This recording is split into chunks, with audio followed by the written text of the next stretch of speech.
Oke, yuk kita sekarang kembali kepada Roma 8 ayat 1. Tidak ada penghukuman. Roma 8 ayat 1. Karena itu sekarang tidak ada penghukuman bagi mereka yang ada di dalam Hamasiah Yesua. Tidak berhenti sampai di sini, saudaraku. Beda dengan apa yang dalam versi lain ya. Tapi kita lihat bahwa kita sedang menjalani gaya hidup anak Bapak yang hidupnya tidak mengikuti kedagingan, tetapi mengikuti roh. Nah, ini gaya hidup sebagai anak Bapak, saudara. Nggak ada lagi penghukuman bagi kita yang ada dalam Hamasiah Yesua. Karena kita hidupnya tidak mengikuti kedagingan, tapi mengikuti roh, saudaraku. Ya, oke. Yuk kita lihat. Apa artinya? Tidak ada penghukuman bagi mereka dalam Hamasiah Yesua. Itu artinya masa lalu kita berada di bawah penutup darah Yesua. Nah, kalau atonement itu, saudaraku, itu kafar ya, kufar, itu menutupi. Maka darah Yesua, darah pendamaian itu menutup semua masa lalu kita. Ya, tentu itu bukan saja meliputi pengampunan dosa, namun lebih jauh dari itu, melampaui itu, saudaraku. Kalau masa lalu kita masih diungkit-ungkit lagi oleh si jahat, justru kita bisa jadikan itu kesaksian. Karena kita sudah bisa mengalahkan raksasa-raksasa di masa lalu itu. Luka-luka batin kita bisa kita kalahkan. Ketika saudara mengalami pelayanan pelepasan, itu waktu saudara mulai bisa mengatasi, ya diajak, dibimbing oleh seseorang, kemudian saudara mulai mengalami ya bagaimana saudara mengovercome, saudara bisa memenangi, saudara bisa mengalahkan semua raksasa-raksasa itu. Nah, itulah ada saat di mana saudara benar-benar bisa melampaui apa saja yang di masa lalu saudara. Jadi ketika seorang sudah diampuni, acap kali secara pribadi mereka tetap menghukum diri atas perbuatan masa lalu mereka. Nah, ini yang salahnya nih. Berarti bujuk rayu si jahat itu berhasil nih kalau sampai begini ya. Ini yang nggak boleh terjadi. Dalam ayat ini justru Paulus jelas mengatakan kepada kita bahwa Elohim menghapus semua efek yang merusak dari masa lalu kita. Ya. Jadi Elohim itu menghapus semua efek yang merusak dari masa lalu kita. Seluruh lingkungan masa lalu kita itu dan masa sekarang kita itu harus berubah, saudara. Harus berubah. Jadi bagian kitab suci berikutnya mengungkapkan wawasan yang menarik tentang penyembuhan masa lalu kita. Yesua memiliki cara luar biasa untuk menunjukkan bahwa bagi sebagian orang ada unsur-unsur di lingkungan mereka yang harus berubah agar mereka dipulihkan seutuhnya. Jadi kalau di masa lalu pergaulan Paulus itu tentu dengan orang-orang Farisi lainnya, maka perubahannya dia sekarang harus bersama dengan murid-murid Tuhan Yesua. Nah, ini lingkungan yang harus berubah, saudaraku. Demikian juga dengan saudara yang punya masa lalu, misalnya ada kecanduan tertentu, maka saudara harus siap untuk bertransformasi, pindah dari kondisi itu ke satu kondisi yang baru, lingkungan yang baru. Jangan lagi bergaul dengan orang-orang yang kecanduan yang sama itu, jangan, saudaraku. Ya, jadi Yesua memiliki cara luar biasa untuk menunjukkan bahwa bagi sebagian orang ada unsur-unsur di lingkungan mereka yang harus berubah agar mereka dipulihkan seutuhnya. Ya, jadi ini saudaraku, saudara harus betul-betul mencabut. Nah, makanya dalam pertanian, gitu, saudaraku, orang itu menanam padi itu nggak langsung di sawahnya, tapi istilahnya apa ya, ditandur dulu kalau nggak salah ya tuh. Ya, ditanam dulu di satu blok tertentu dari sawah yang luas itu. Ya, disemai lebih dulu, ya, disemai lebih dulu. Nah, baru kemudian dicabut seakar-akarnya, lalu baru ditanam dengan jarak tertentu di lahan sawah yang luas itu. Jadi ini persemaian dulu, saudaraku. Nah, untuk itulah saudara-saudara dicabut dari akar-akarnya, dipindahkan ke tempat di mana saudara akan menghasilkan buah-buah yang banyak dan berlimpah-limpah. Ngerti ya, saudara? Nah, seperti itu, saudaraku. Itu yang Tuhan Yesus sediakan bagi hidup kita semua. Nah, Yuk, sekarang kita melihat ada contoh penyembuhan orang buta di Betsaida dalam Markus pasal yang ke-8 ayat 22 sampai 26. Kita baca ayat 22 dulu ya. Ayat 22. Kemudian dia tiba di Betsaida, orang-orang di sana membawa seorang buta kepadanya dan meminta dia supaya menjamahnya. Kita lihat gambarnya. Orang-orang di sana membawa seorang buta dan meminta Yesus menjamah. Ya. Nah, kata yang mereka gunakan untuk menjamah adalah kata Yunani apsetai. Apsetai itu seperti ini, apsetai adalah asalnya dari kata apto, ya, dari kata apto yang secara harfiah, secara literal berarti melekatkan diri pada atau berhubungan, berpegangan, jadi nempel gitu saudara ya. Jadi Yesus harus menjamah itu bukan dari jarak jauh atau dari jarak 1 meter gitu, enggak, nempel benar-benar gitu ya, nempel. Nah, lalu ayat 23-nya mengatakan, kita baca dulu ayatnya. Maka sambil memegang tangan orang buta itu, dan kan diminta apto ya, maka dia benar-benar memegang tangan orang buta itu, dia menuntunnya keluar dari desa. Nah, ini yang aneh. Lalu dia meludah ke matanya sambil menumpangkan tangan padanya, kemudian menanyai apakah ia sudah melihat sesuatu. Nah, saudaraku, Yesus melakukan sesuatu kepada orang buta dari Betsaida yang tidak pernah dia lakukan kepada orang lain di sepanjang kitab suci.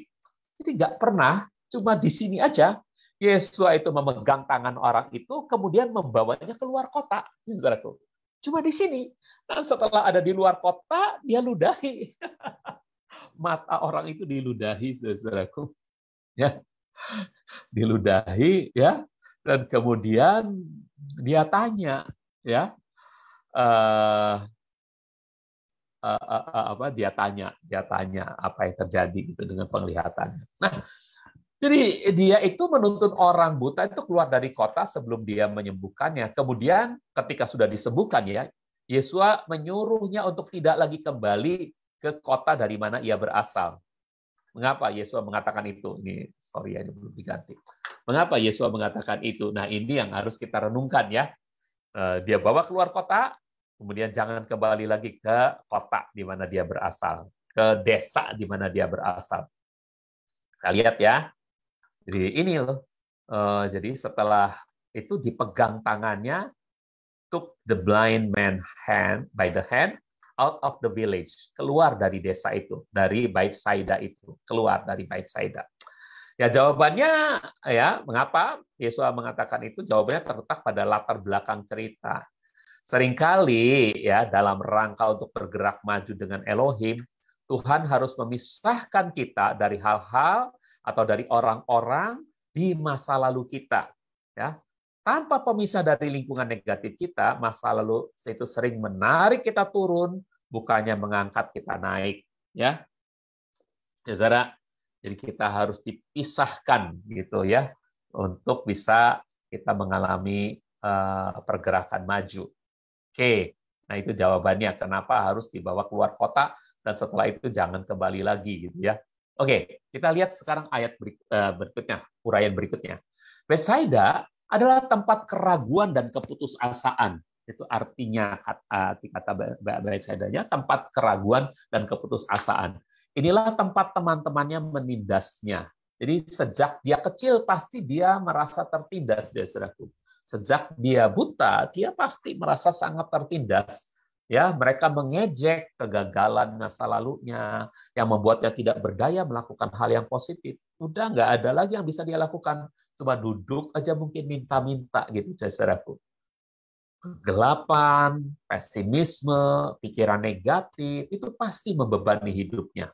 Murung, gangguan mental, tekanan hidup, depresi, rasa kecewa, itu mengurung dirinya, saudara-saudara. Dan lingkungan semacam ini menghasilkan orang penakut, orang peragu. Dan kalau lingkungannya itu sebetulnya di lingkungan semacam itu banyak orang yang jadi penakut, jadi peragu, ya karena bukan hanya si buta ini loh, orang dari masa lalunya di kota yang tempat keraguan dan keputusasaan itu itu akan menjadi banyak para penakut dilahirkan, para peragu dilahirkan, para pengeluh, orang-orang yang tidak percaya, para penggosip, para pencari kesalahan orang lain, dan sampah-sampah masyarakat lainnya yang tidak berguna. Itu akan dilahirkan di lingkungan yang semacam itu. Dan orang-orang semacam ini saling memengaruhi satu sama lain. Meski berusaha naik ke permukaan kesuramannya, seperti orang lagi berenang itu, namun usahanya seperti sedang berenang menyeret mayat. Mayatnya sendiri. Dia berenang menyeret mayatnya sendiri, pasti dia dibajak tenggelam lagi, saudaraku. Ya, karena dia nggak berdaya. Nah, itu saudaraku, itu keadaannya. Seperti inilah kota Baitsaida yang Tuhan pernah katakan. Ya, Baitsaida, Kapernaum, dan Korazim, itu Tuhan menuturkan bahwa akan jadi seperti ini, saudaraku. Ya, Baitsaida adalah bagian dari masalahnya, bukan jalan keluarnya. Yesus melihat tempat yang menyedihkan itu, mengenali kondisi mereka, dan langsung membawa orang itu keluar kota. Ya, ini Baitsaida yang dikatakan ini nasibnya akan seperti ini. Udah dilihat oleh Tuhan sebelumnya. Jadi keadaan kota itu ya seperti ini, saudara-saudaraku, menyedihkan. Jadi orang buta itu harus dibawa keluar dari kota itu. Ayat 23 dan 24 katakan apa? Yuk kita lihat. Maka sambil memegang tangan orang buta itu, dia menuntunnya keluar dari desa. Lalu dia meludah ke matanya sambil menumpangkan tangan padanya. Kemudian menanyai, apakah ia sudah melihat sesuatu? Orang itu memandang ke depan dan berkata, aku melihat orang-orang sedang berjalan. Tetapi aku melihatnya seperti pohon-pohon. Jadi masih melihat samar-samar nih ya. Jadi diludahi, kemudian tumpang tangan dan kata, sudah melihat apa? Dia melihat, aku melihat orang-orang seperti pohon-pohon berjalan gitu ya. Oke. Lalu berikutnya, Yesus mau kita memahami bahwa kadang-kadang penyembuhan adalah proses dan bukan perbaikan yang instan, yang cepat gitu ya. Beberapa hal membutuhkan waktu supaya Tuhan dapat menyelesaikan karyanya di dalam kita. Pada bagian lain, mungkin Tuhan berkata, bangunlah, berjalanlah kepada orang lumpuh. Dan dia instan, dia langsung bangun, berdiri, dan berjalan. Tidak ada proses.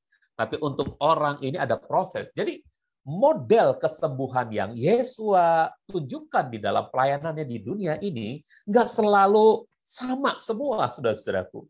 Bisa berbeda-beda. Ada yang pakai proses, ada yang instan, sembuh gitu ya. Nah, jadi saudara-saudaraku, jangan sampai kita kemudian harus menarik garis semuanya harus instan, tidak bisa. Nah, atau semuanya harus berproses, tidak juga. Kalau Tuhan menghendaki instan, bisa saja instan. Kalau Tuhan tidak menghendaki lewat dokter, tenaga medis, bisa.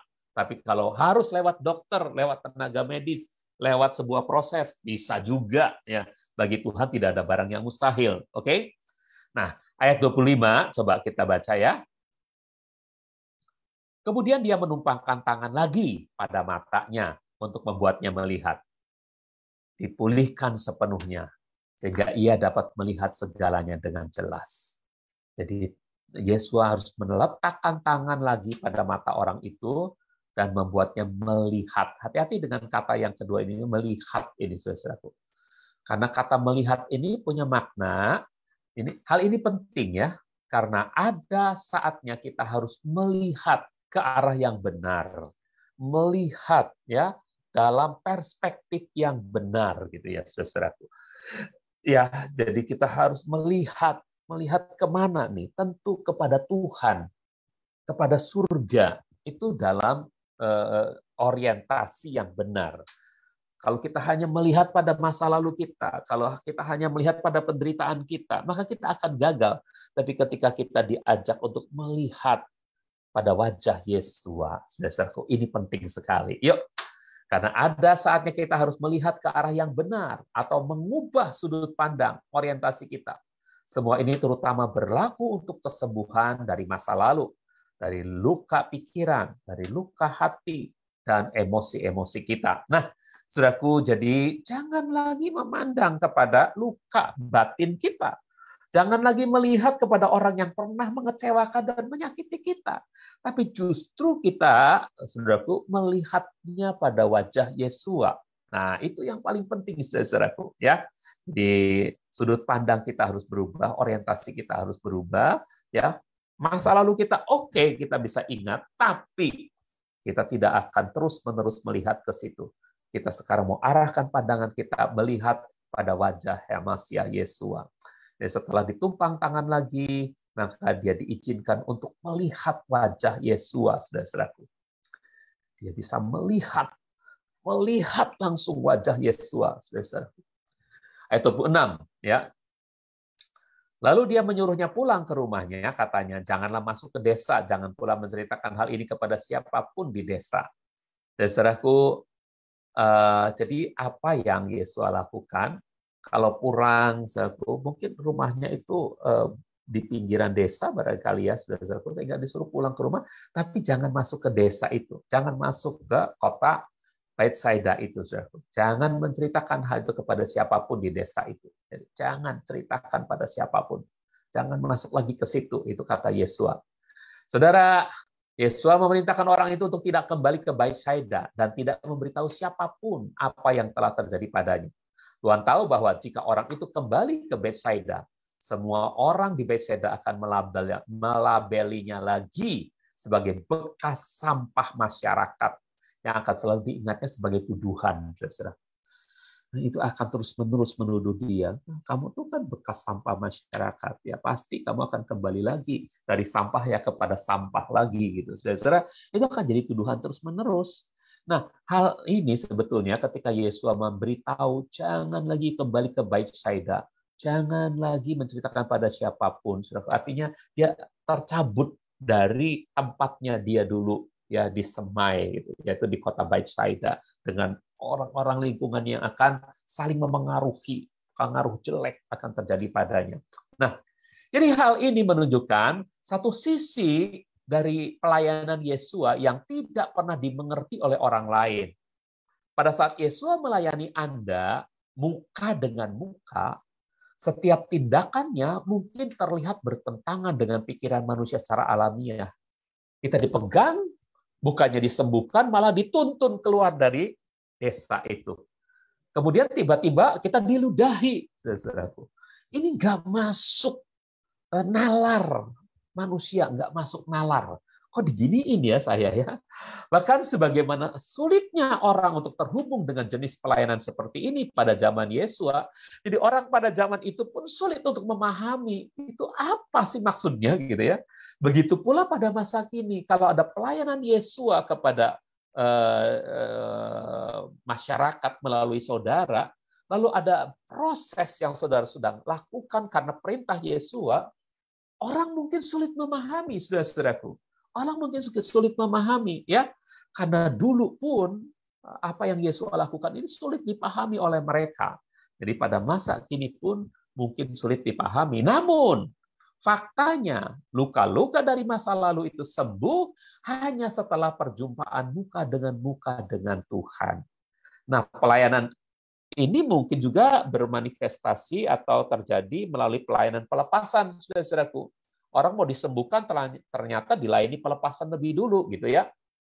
Dan saudara akhirnya bisa jumpa dengan muka dengan Tuhan Yesua, dan karena setelah perjumpaan itu, saudara-saudaraku, karena itu, saudaraku, saudara kemudian mengalami kesembuhan sempurna dari masa lalu saudara, dari luka-luka batin saudara. Nah, dan kesembuhan sempurna dari masa lalu saudara itu menyebabkan kesembuhan yang sempurna terjadi pada masa kini juga. Penyakit saudara disembuhkan tiba-tiba gitu ya. Karena itu kita harus dapatkan perjumpaan yang membawa kita menjauh dari jebakan masa lalu dan masuk ke dalam proses yang membuat kita melihat dengan benar. Karena melihat Yesua saja. Jadi maunya Tuhan tuh kita hanya melihat Dia saja, saudaraku. Ketika kita melihat Dia saja, melihat muka dengan Dia, inilah kebahagiaan sejati kita, saudara.